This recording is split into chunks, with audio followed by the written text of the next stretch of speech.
Right, today we're going to talk about the components of the computer system. So that's our next topic, components of a computer system, right? So just to remind each other, it's still the same course, TEE 1183, Introduction to Computer Engineering and Programming. And today, like I said, we are going to be looking at the components of the computer system. Right. So, what is hardware? So the first component that we're talking about is computer hardware. So how do we define computer hardware? Right. So the hardware are the tangible components of the computer. So when you talk about anything that you can touch on your computer, that is the computer hardware. So it is important for you to know the tangible components of the computer so that you can understand how these parts relate to each other. So it will also help you in troubleshooting your computer system. Let's say there's a problem while you're operating your computer. So what are we talking about? We talk about hardware, then the input devices. We define the processor and also the output devices, storage devices, and the other hardware found on the computer system, and the general trends in development of computers. So like I said, it's almost the same thing that we talked about last week, but we want to refine it slightly, right? So after this, you should be able to identify hardware components of a personal computer system, and also list the major input and output devices of the computer system, and explain the functions of processing, memory, storage, and communication devices. Then realize the significance of each hardware component in processing information.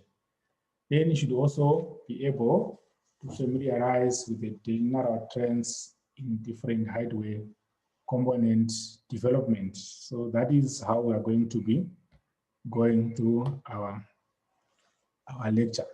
So like I said, hardware are the physical components of a computer. So whatever you can touch on the computer, that makes your computer hardware. So think about anything that you can touch on the computer. As long as you can touch it, as long as you can feel it, then that is hardware, right? So it also refers to the electromechanical parts and devices that make up a computer. So you realize that you have some parts of the computer which are electromechanical. That means there's also the use of electricity in movement. That's the concept of electromechanical system. So if you can use that, then it's an electromechanical system. Then hardware is categorized according to the 5 basic operations of the computer. The first one, we talk about input devices, processors and memory, output devices, secondary storage devices, communications or networking devices. So the input devices, we use them to enter data into the computer. So think about anything that you can use to enter data in a computer. That is an input device. Sorry, I ran through. Right. So anything that you can use to enter data into your computer becomes an input device. So how does the input device work? It encodes what you want to give to the computer. It encodes it into a language that the computer understands. And hence, it can encode information through the keyboard or through direct reading of the scanners or pointing devices like the mouse and other devices that you use, even talk about the touch screens and the like, that hardware will encode the input and then enter it into the computer system. So it converts data, e.g. text, images, drawings into a form that the computer can understand and use. I think I talked about that. And those are the other examples of input devices that you have. You can have several other different input devices, but those are some of the devices that you have. Right? Talk about the mouse, trackballs, keyboard, scanners, and those scanners which you use, the barcode readers and the like, is anything that is used to take information into the computer that is an input device. Right. Then what is the processing hardware? This is the brains of the computer. That is, we talk about the processor and the main memory, then you are talking about the brains of the computer. They are housed in the system unit. So the processor is our CPU. Much of the things interprets and executes instructions, while memory serves as the computer's workspace. So what I was saying is that all the processing or the computing in general is done within the CPU, at the execution and interpretation of instructions, but any other information or intermediate information is stored in the main memory. So that is what we're talking about there. So the processing power of a computer, it depends on the speed of the processor as well as the size of the main memory. So if you hear someone talking about this is a 1 gig or 1 gigahertz or 1 gig processor or 1.7 and the like, they're talking about the speed of the processor. Then someone talks about 2 gig RAM and the like, they're talking about the main memory of your computer system, right? So if you have a faster processor, then you have faster execution of instructions. And then if this is coupled with big memory, then you have a fast computer, right? Fast memory, big, fast CPU and big memory, then you have a fast computer, right? So, like I said, it is also called the chip. The microprocessor or the processor is also called the chip. So the faster the speed, the faster the rate of execution of instructions. Examples, the Intel CPU, Celeron, Pentium 4, Pentium 5, and the like. Apple, Motorola CPUs.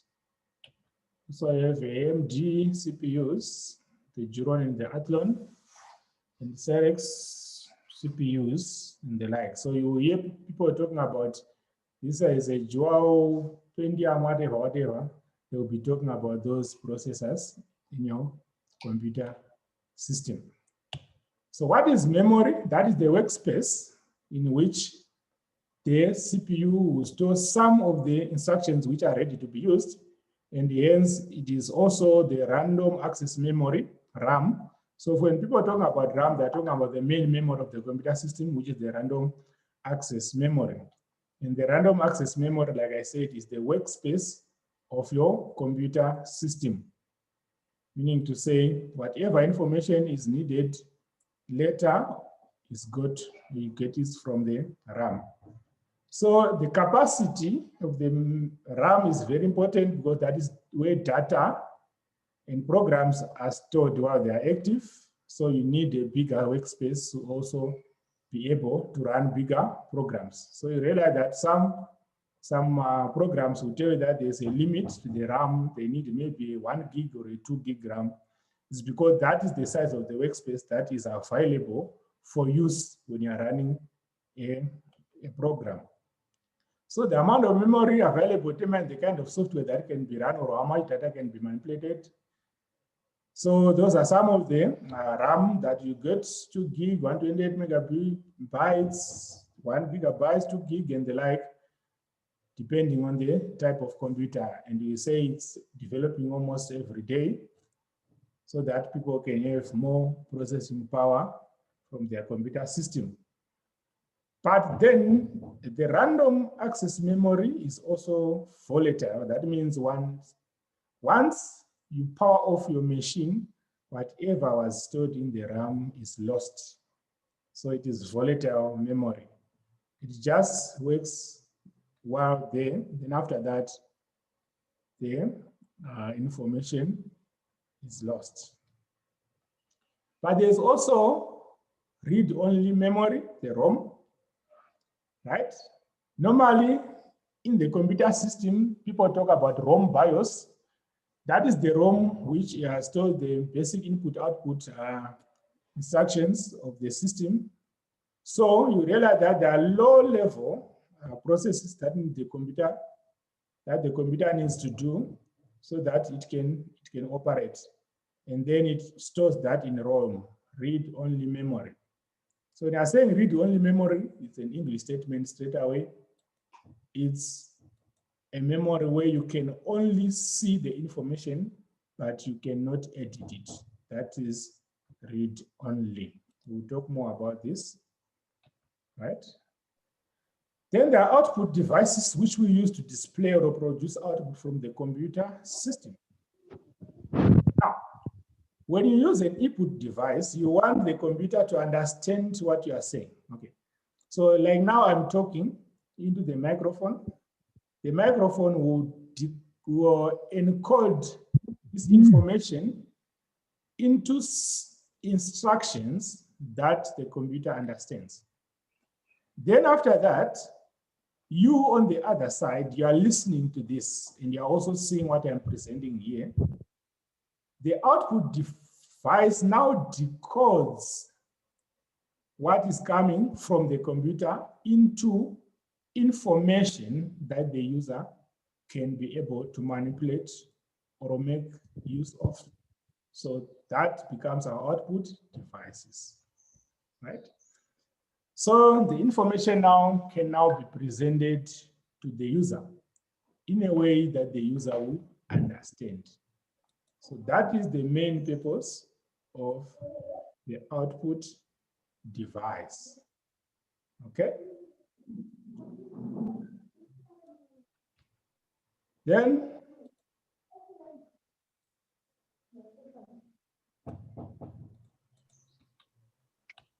those are some of the output devices that we have. We have monitors which display the output, printers which will now print what you can read permanently. Then the dot matrix printers, the monitor, and other types of printers. We will talk about the speakers which you use to listen to. Then all those are output devices that you are able to use. Then we go on to storage devices. Right, so this is used to retain data for future use and is called storage. It can be found inside or outside the computer. So inside the computer, you have a hard drive. Then outside the computer, those are the external hard drives, the flash drives, and so on and so on. Those are storage devices which can store information for future use, right? So talk about disks and the like. I'm sure you know some of those things which are used as storage devices, right? And also you have magnetic disks, which are plastic, some of them, and then they use magnetism to store information. And then some of the sizes which are not used, the floppy drives were there. Then also bigger capacities of disks, and these are used for data. But they are also bigger, from 10 gig up to 1 terabyte now. Those are hard disks. And the hard disk storage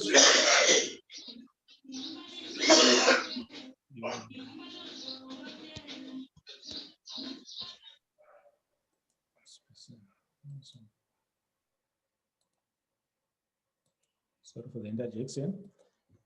So the hard disks now, they are used to store software and application data files in the computer.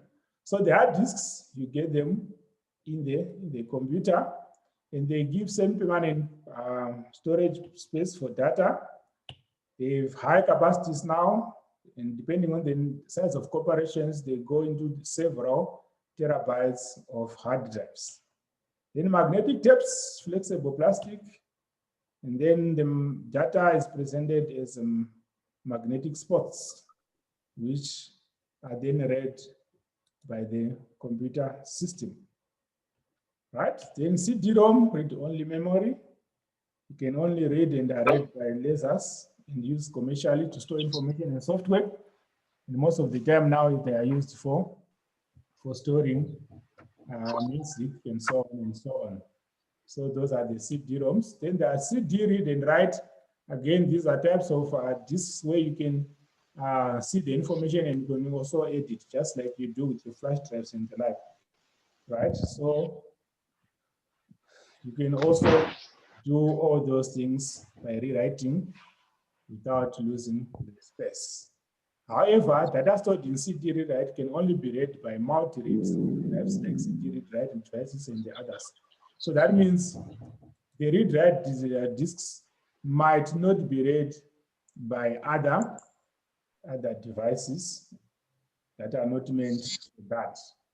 Like the audio players, some of them will not be able to write that. Then the DVD, the digital versatile disks, is just an improvement of our CD-ROMs and the like, which is more capacity also. And as technology develops, you realize that some of the disks will increase in stage. All right? Then we'll look at communications in the next few minutes. So for the time being, let's have a small break and come back and look at the communication.